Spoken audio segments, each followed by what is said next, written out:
দুর্ভোগ পিছু ছাড়ছে না সৌদিগামী প্রবাসীদের। হোটেল বুকিং না দিয়ে উল্টো আগের টিকিট বাতিল করায় ফিরতি যাত্রা নিয়ে অনিশ্চয়তা। লকডাউন শিথিল হওয়ায় নাটোরে জমে উঠেছে আমের হাট। দুদিনের ব্যবধানে মন প্রতি 500 টাকা পর্যন্ত বেড়ে গেছে দর। বার্ড ফ্লুর টিকা তৈরি হচ্ছে ঝিনাইদহে। পুরোদমে চলছে 1 কোটি ডোজ উৎপাদন। কম দামে দেশি টিকা পাওয়ায় খুশি পোল্ট্রি খাত সংশ্লিষ্টরা। এবং মানিকগঞ্জের সাটুরিয়ায় আলোড়ন তুলেছে কালো রংবাজ ও বিন্দাস। কোরবানির হাটে 2টি ষাঁড় 30 লাখ টাকায় বিক্রির আশা মালিকের।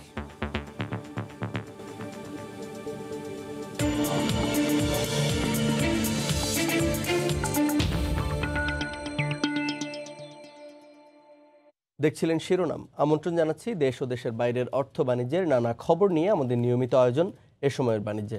আপনাদের সঙ্গে আছি আমি জুবায়ের ফয়সাল। শুরুতেই কোভিড টিকা প্রসঙ্গ। আজ থেকে দেশে ফাইজারের টিকা প্রয়োগ শুরু হয়েছে। এই মুহূর্তে বঙ্গবন্ধু শেখ মুজিব মেডিকেল বিশ্ববিদ্যালয়ে আছেন রিপোর্টার রাশেদ দিমন।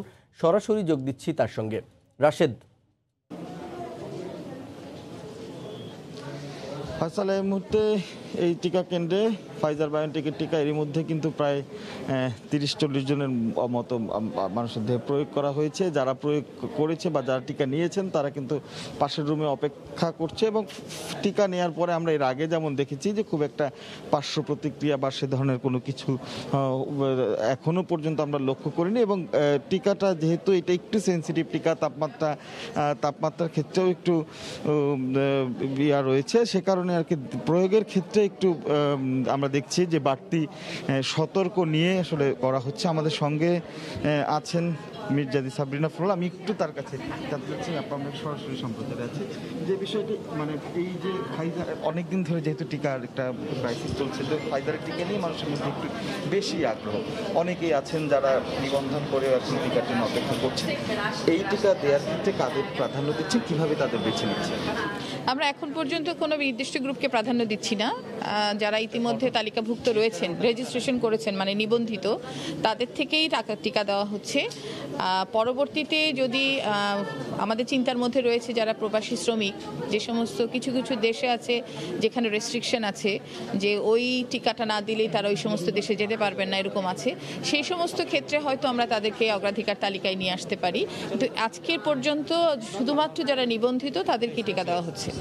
সেক্ষেত্রে এই 120-এর পরে আপনার নতুন সিদ্ধান্ত 7 দিন তাদের অবজারভেশন করে তারপরে এই টিকাটা আর একটু ব্যাপক হারে প্রয়োগ হবে। সেই সময়টাতে আসলে সেই পরিকল্পনাটা আসলে কিভাবে? সেই পরিকল্পনা এখনো চূড়ান্ত হয়নি আসলে, কারণ আমরা তো 7 থেকে 10 দিন অপেক্ষা করব, তার মধ্যে আমরা এই পরিকল্পনা নীতিমালাটা চূড়ান্ত করব। কিন্তু এখন পর্যন্ত যে নীতিমালা আমরা তৈরি করা এখন পর্যন্ত ফাইজারের জন্য, যদি পরিবর্তন করার প্রয়োজন হয় হয়তো আমরা পরিবর্তন করব। যারা নিবন্ধিত কিন্তু আমরা 1 ডোজও টিকা নেয়নি তাদেরকেই আমরা এখন দিচ্ছি। শেষ প্রশ্ন একটা জিনিস, টিকা তো নতুন টিকা আসার কোনো একদম স্পেসিফিক কোনো খবর দেওয়ার মতো যতক্ষণ পর্যন্ত টিকা হাতে না আসছে ততক্ষণ পর্যন্ত তো নিশ্চিত খবর কোনোটি নয়। তবে আপনারা জানেন যে আমাদের তো বিভিন্নভাবে বিভিন্ন সোর্সেই আমাদের টিকা সরাসরি কেনা এবং কোভ্যাক্সের মাধ্যমে টিকা পাওয়া সেই কার্যক্রমগুলো চলছে। আমরা আশা করছি যে 2-1 মাসের মধ্যে আমরা টিকা আসাটা মোটামুটি নিয়মিত হয়ে যাবে, যাতে করে আমরা নিয়মিত টিকা কার্যক্রমে চলে যেতে পারি।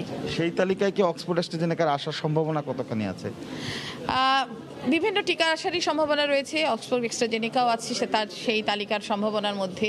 জনসন অ্যান্ড জনসন নিয়েও কথা হচ্ছে। এছাড়া আমাদের বাইলেটারাল টিকা কেনার বিষয়ে সিনোফার্মের টিকার কথা আপনারা শুনেছেন। স্পুটনিক ভি নিয়েও আমাদের কথা হচ্ছে। তো বিভিন্ন টিকা নিয়েই আমাদের আলোচনা হচ্ছে। এবং কোভ্যাক্সের মাধ্যমে আসলে যেই টিকাটা আমরা সবসময় বলেছি এটা যে আমাদের টেম্পারেচার মেনটেন করাটা আমাদের জন্য সহজ এবং সব গ্রাম পর্যায় পর্যন্ত যে টিকাগুলো নিতে পারবো আমরা সেগুলোই প্রেফার করি।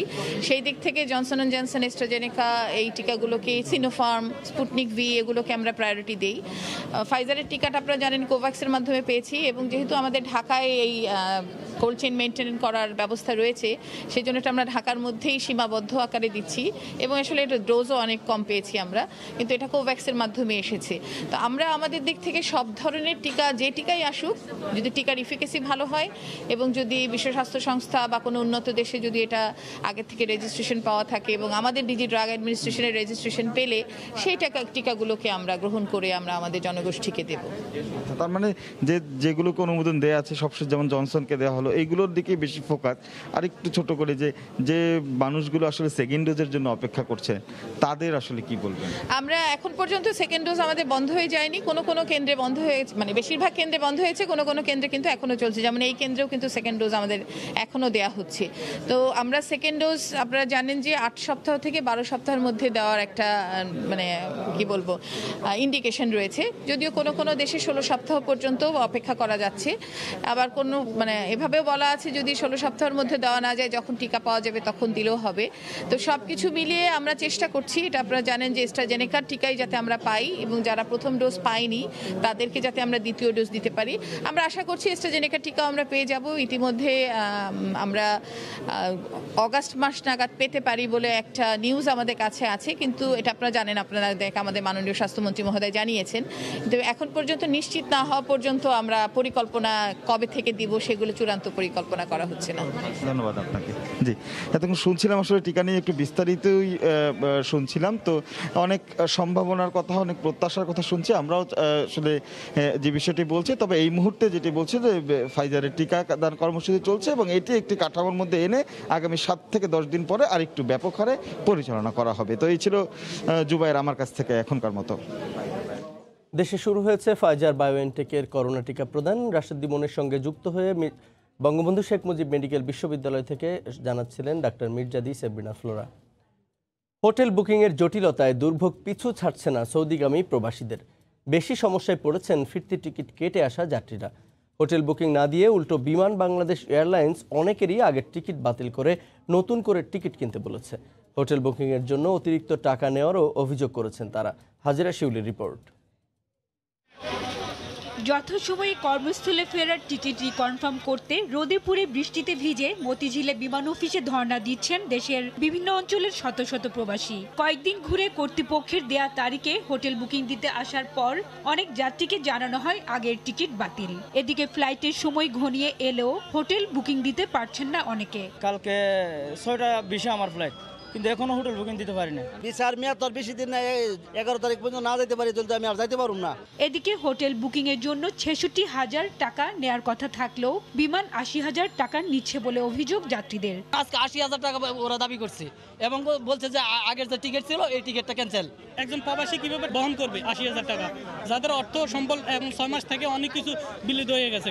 যদিও বিমানের ব্যবস্থাপনা পরিচালকের দাবি, কম দামি হোটেলের বুকিং শেষ হয়ে গেলে কিছু ক্ষেত্রে দায়িত্বপ্রাপ্ত জিএসএ 4 স্টার হোটেলের বুকিং এর জন্য বেশি টাকা নিতে পারে। বিকল্প যারা এখন আমাদের সাথে সংযুক্ত আছে এরা যে প্রথম দিকে 66, 63 থার্ড স্টার প্যাকেজে ওইগুলি ওরা দেয়, পরে ওইটা শেষ হয়ে গেলে ওরা আবার 4 স্টার হোটেলের করে ফেলে, তখন টাকাটা ওই রকম অ্যামাউন্টে চলে আসে। সম্প্রতি হোটেল বুকিং এ অনিয়মের অভিযোগ প্রমাণিত হওয়ায় টিএসএল নামের প্রতিষ্ঠানটিকে বাদ দেয় কর্তৃপক্ষ।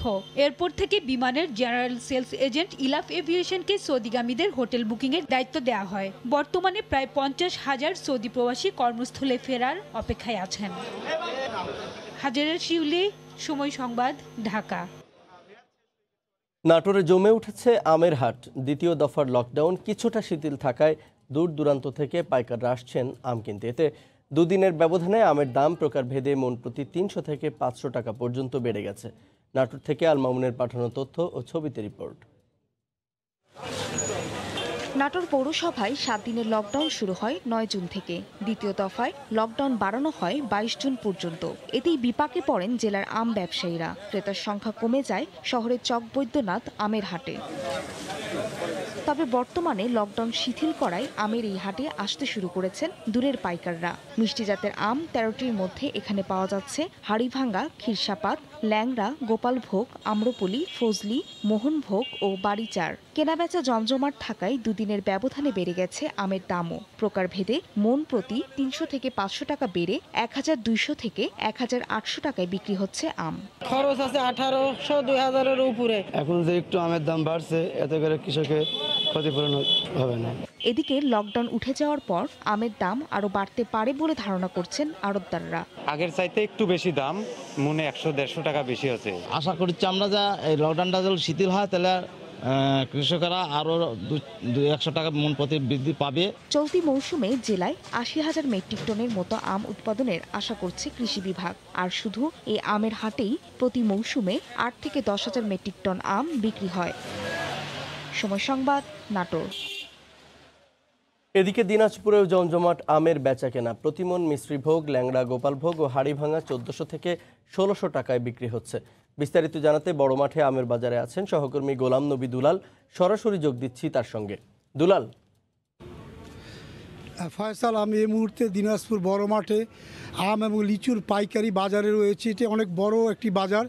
এখানে আপনাকে একটু শুরুতে জানিয়ে রাখি যে এই বাজারে কিন্তু গত কয়েকদিন আগে লিচুর কিন্তু জমজমাট এখানে বেচা কেনা হয়েছে। দাম অনেক বেশি ছিল, কিন্তু তার বিপরীত চিত্র কিন্তু এই আমের বাজারে প্রচুর এখানে আম আপনার উঠেছে, কিন্তু দাম কিন্তু বিক্রেতা আছে কিন্তু ক্রেতা নেই। ক্রেতার সংকটের কারণে তারা আম বিক্রি করতে পারছে না। তারা যেটা জানিয়েছেন যে এই বাজারে এখন যেটি উঠেছে যে মিশ্রিভোগ, লোকনা, ল্যাংড়া, গুঠি আম, হাড়িভাঙ্গা, সূর্যপুরি, এই দামগুলো আপনার ১২০০ থেকে ১৮০০ টাকা মন বিক্রি হচ্ছে। কিন্তু প্রকারভেদে আরও তারা জানিয়েছেন যে সূর্যাপুরি আমটি ৬০০ টাকা মন বিক্রি হচ্ছে। এখানকার আড়তদার, পাইকার এবং যারা ব্যবসায়ী তাদের সঙ্গে কথা বলেছিলাম, তারা বলছেন যে প্রধান অন্তরায় হচ্ছে লকডাউন। আপনি জানেন যে করোনা প্রকোপের কারণে দিনাজপুর সদরে কিন্তু মোট ৭ দিনের লকডাউন দেওয়া হয়েছে এবং লকডাউন চলছে। এই কারণে বাইরে যারা পাইকার তারা কিন্তু এখানে আসতে পারতেছে না এবং যানবাহনও চলাচল সেভাবে চলছে না। ফলে এটি বড় অন্তরায়। তারা যেটি বলেছেন যে আম যে হারে এখানে উৎপাদন হয়েছে, বিক্রি কিন্তু সেভাবে বিক্রি হচ্ছে না।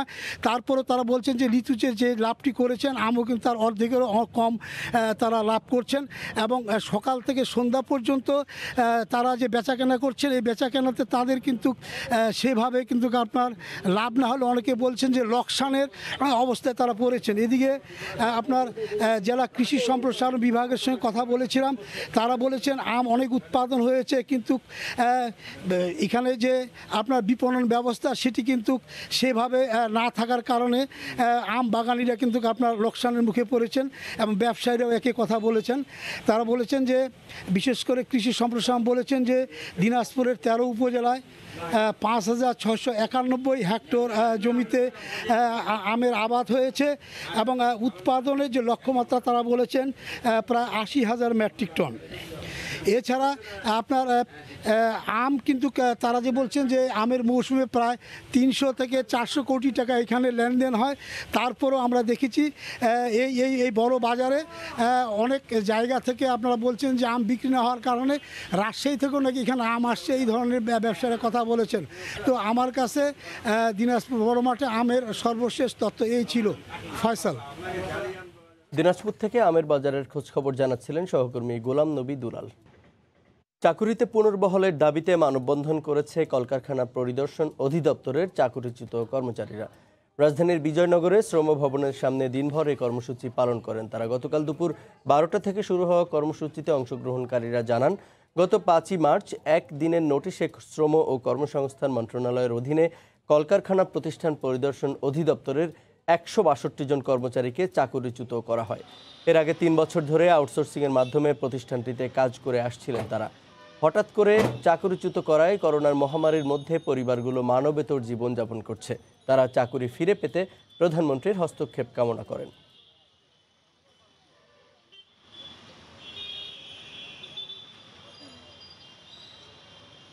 বার্ড ফ্লুর টিকা তৈরি হচ্ছে ঝিনাইদহে। এই টিকার কার্যকারিতা বেশি বলে দাবি করেছে উৎপাদনকারী প্রতিষ্ঠানটি। আর কম দামে দেশীয় টিকা পাওয়ার খবরে খুশি পোলট্রি খাত সংশ্লিষ্টরা। লোটাস রহমান সোহাগের পাঠানো তথ্য ও ছবি নিয়ে রিপোর্ট। ২০১৭ সালে দেশের বিভিন্ন স্থান থেকে বার্ড ফ্লুর নমুনা সংগ্রহ করে গবেষণা করা হয় ঝিনাইদহের এফএনএফ ফার্মাসিউটিক্যালসে। সেখান থেকে টিকা আবিষ্কার করে প্রয়োগ করা হয় নিজস্ব খামারে। সফলতা পাওয়ার পর টিকাটির নামকরণ করা হয় বাংলা বার্ড ফ্লু H9 ভ্যাক নামে। গত ৫ মে ওষুধ প্রশাসন অধিদপ্তর থেকে অনুমোদন পেয়ে টিকা উৎপাদন শুরু করেছে প্রতিষ্ঠানটি। ১ কোটি টিকার বাজারজাতের লক্ষ্যে উৎপাদন চালিয়ে যাচ্ছে প্রতিষ্ঠানটি। দেশের পোলট্রি শিল্পকে রক্ষা করতে আমদানি নির্ভর না থেকে কম মূল্যে পাওয়া যাবে এই টিকাটি। এফএনএফ ফার্মাসিউটিক্যালসের নিজস্ব R&D ওয়েল ইকুইপড R&D ল্যাবে এটা আমরা আইসোলেশনের কাজটা করি। সবগুলা টেস্টই কমপ্লিট হয়েছে, পরিপূর্ণ হয়েছে, তখন আমরা এটা মার্কেটজাত করার জন্য এটা আমরা রিলিজ দিই। কম দামে স্থানীয়ভাবে ওষুধ উৎপাদিত হওয়ায় খুশি খামারি ও সচেতন মহল। ভ্যাকসিনটা বিতরণ কার্যক্রম শুরু হচ্ছে, আমরা সহযোগিতা এবং আমরাও উপকৃত হয়েছি। এটা আমাদের জন্য একটা ভালো একটা দিক এবং ভালো একটা উপকার আমরা পাবো বলে আমরা আশা করি। বর্তমানে প্রতিষ্ঠানটিতে 15 কোটি ভ্যাকসিন তৈরির সক্ষমতা রয়েছে, প্রয়োজনে আরও বৃদ্ধি করা হবে বলে জানিয়েছেন প্রতিষ্ঠানটির ব্যবস্থাপনা পরিচালক। আমাদের এই ভ্যাকসিনটি খুব অল্প মূল্যেই আমরা খামারিদের কাছে দেওয়ার চেষ্টা করেছি এবং একটির দাম পড়বে 5.5 টাকা এক ডোজের দাম, এবং একটি মুরগির জীবদ্দশাতে প্রায় 3টি ডোজ তাকে ব্যবহার করতে হবে। জেলা প্রাণী সম্পদ কর্মকর্তা বলছেন, দেশে এই টিকার আবিষ্কার গর্বের বিষয়, এতে সুবিধা পাবে দেশের পোল্ট্রি শিল্প। আমাদের দেশে এখন উৎপাদন হতে এটা এখন সহজলভ্য হলো এবং সেটা কিছুটা সাশ্রয়ী হলো। এটা পোল্ট্রি শিল্পের জন্য একটা ইতিবাচক প্রভাব আনবে বলে আমি মনে করি। একটি মুরগির জীবদ্দশায় 7 থেকে 14 দিনের মধ্যে প্রথম ডোজ, 28 দিনে দ্বিতীয় ডোজ ও শেষ ডোজ দিতে হবে 6 মাস বয়সে। সময় সংবাদ, ঝিনাইদহ। কালো রংবাজ ও বিন্দাস মানিকগঞ্জের সাটুরিয়ায় আলোড়ন তুলেছে এই দুটি ষাঁড়। আসছে কোরবানির হাটে ষাঁড় দুটি 30 লাখ টাকা বিক্রির আশা করছেন খামারি ফিরোজা। মানিকগঞ্জ থেকে মোহাম্মদ ইউসুফ আলীর তথ্য ও ছবি নিয়ে রিপোর্ট। 2 বছর আগে স্থানীয় হাট থেকে কালো রংবাজকে 1,80,000 টাকায় এবং 1 বছর আগে বিন্দাসকে 2 লাখ টাকায় কিনে আনেন ফিরোজা বেগম। ফিরোজা, ছেলে রহমান ও মেয়ে রূপা রংবাজ ও বিন্দাসকে নিয়েই যেন সারাদিন ব্যস্ত। শ্যাম্পু দিয়ে গোসল থেকে শুরু করে খাবার তৈরি সহ নানা কাজ করেন ধাপে ধাপে। কালো রংবাজের রংবাজিও দেখার মতো। কালো রংবাজের ওজন আছে 25 মণ আর বিন্দাজের ওজন আছে 30.5 মণ। আমি ওগো ওই খাওয়ার মাধ্যমে যা করছি, কত সুই মুই দিয়ে আমি কিছুই খাওয়াই নাই ওগো। আমি দুটি গরুর দাম চাচ্ছি 30 লক্ষ টাকা। রংবাজিতে কালো রংবাজ সেরা আর বিন্দাস শান্ত। রংবাজি করেই এলাকায় সৃষ্টি করেছে আলোড়ন। দিনভর কালো রংবাজ ও বিন্দাসকে দেখতে ভিড় করেন স্থানীয় এবং দূর দূরান্তের নারী পুরুষ। আমার একটা খামার করার ইচ্ছা আছে, আমি এই গরু দেখতে আসি কালো রংবাজের মতনই আর কি। গরু দুইটা অনেক বড়, দেখে অনেক ভালো লাগলো। অনেক ভালো সুন্দর গরু, বড় বড় দুইটা, আর খায় আপেল খায়, কমলা খায়। আমাদের অত্র এলাকায় এরকম বড় গরু হয় নাই, আর আমরা দেখিও নাই জীবনে। আমরা এই কারণে দেখতে আসি, আমাদের পাশের এলাকার সবাই দেখতে যায়। হলস্টার ফ্রিজিয়ান জাতের কালো রংবাজ ও বিন্দাসকে হরমোন ছাড়াই দেশীয় পদ্ধতিতে মোটাতাজা করার কাজে বিভিন্ন পরামর্শ দেয় উপজেলা প্রাণী সম্পদ বিভাগ। প্রাকৃতিক উপায়ে আমাদের যে গরু হৃষ্টপুষ্টকরণ পদ্ধতি আছে, সেই পদ্ধতিতে এই গরুগুলোকে লালন পালন করা হয়। এখানে মানব শরীরের জন্য কোনো ক্ষতিকর কোনো ওষুধ কিংবা কোনো কিছু এখানে ব্যবহার করা হয় না। দানাদার খাবার এবং ঘাস খেয়ে এই গরুগুলো এরকম। মানিকগঞ্জের সাটুরিয়ার গৃহবধূ ফিরোজার খামারে বড় হওয়া কালো রংবাজ ও বিন্দাসের ওজন মোট 1920 কেজি। এছাড়াও 70 কেজি ওজনের রকি নামের একটি রাম ছাগল রয়েছে ফিরোজার। সময় সংবাদ, মানিকগঞ্জ। নওগাঁর পাইকারি আড়তে সরবরাহ কমায় বেড়ে গেছে মাছের দাম। প্রকারভেদে প্রায় সব মাছই কেজি প্রতি 20 থেকে 30 টাকা বেশি দরে বিক্রি হচ্ছে। ব্যবসায়ীরা বলছেন, খারাপ আবহাওয়ায় জেলেরা মাছ ধরতে না পারায় সরবরাহ কমেছে। নওগাঁ থেকে এমআর রকির রিপোর্ট। ভোর থেকেই নওগাঁর সান্তাহার বাইপাস সড়কের এই আড়তগুলোতে চলছে মাছ বেচা কিনা। তবে গত কদিনের খারাপ আবহাওয়ায় জলাশয়ে মাছ ধরতে পারেননি জেলেরা। এজন্য আড়তগুলোতে মাছের সরবরাহ অনেক কম, আর এর প্রভাব পড়েছে দামে। রুইয়ের দাম বেশি, কেজি কেজি রুই 170-80 টাকা বিক্রি হচ্ছে। কাতল তো আপনার বড় সাইজ হয়েছিল 200 পার বিক্রি আছে, 210, 15, 20 এরকম বেচা কিনা। বাজারে তুলনামূলক যা মাছের দরকার সেই মাছটা আসে নাই, মাছটা আসছে কম, এই জন্য মাছের দামটা বেশি হয়েছে। মাছের খাবারের দাম কমিয়ে বাজারকে টেকসই করার দাবি চাষিদের। কয়েকদিন থেকে বৃষ্টি হচ্ছে, যার কারণে বাজারে আমদানি কম, দাম বেশি, তো এই জন্য লাভ খুব একটা মনে হয় হবে না।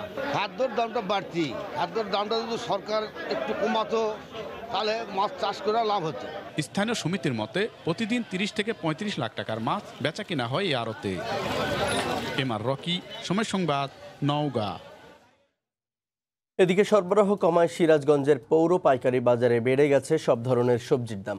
গত সপ্তাহের চেয়ে কেজি প্রতি 5 থেকে 25 টাকা পর্যন্ত বেশি দরে বিক্রি হচ্ছে প্রায় প্রতিটি সবজি। এদিকে বাড়তি দামের কারণে বেচাকেনা কম বলছেন আড়তদাররা। রিঙ্কু কুণ্ডুর রিপোর্ট, ক্যামেরায় ছিলেন অমৃত সেন। প্রতিদিন ভোর থেকে কেনাবেচা শুরু হয় সিরাজগঞ্জের এই পৌর পাইকারি সবজির বাজারে। টাটকা সবজি কিনতে দূর দূরান্ত থেকে পাইকার ও খুচরা ব্যবসায়ীরা ভিড় করেন এখানে। ধীরে ধীরে জমে ওঠে বেচাকেনা। তবে গত কয়েকদিনের বৃষ্টি আর আবহাওয়া খারাপ থাকায় সবজি সরবরাহ কমেছে আড়তগুলোতে। এতে কেজি প্রতি 5 থেকে 25 টাকা পর্যন্ত বেড়েছে মরিচ, পটল, বেগুন, করলা ও পেঁপের দাম।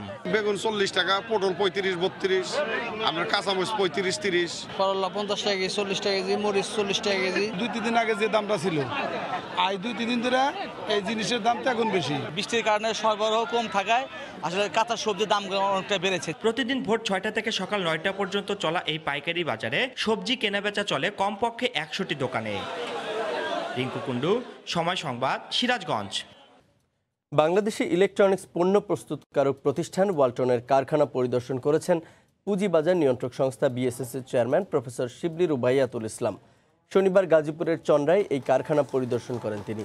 বিএসএসির চেয়ারম্যান এখানে ওয়ালটনের একটি নতুন মডেলের স্মার্ট টিভি উদ্বোধন করেন। এ সময় ওয়ালটনের ঊর্ধ্বতন কর্মকর্তারা উপস্থিত ছিলেন।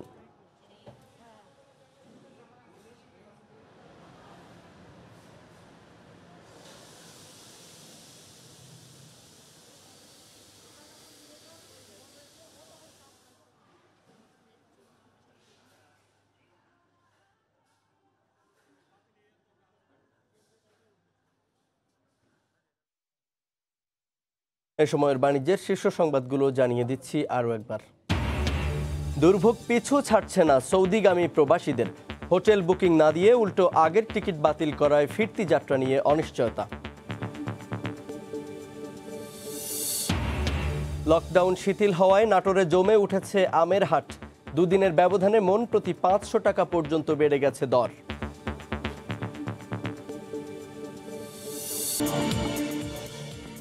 এই ছিল এই সময়ের বাণিজ্যের। সঙ্গে থাকুন সময়ের।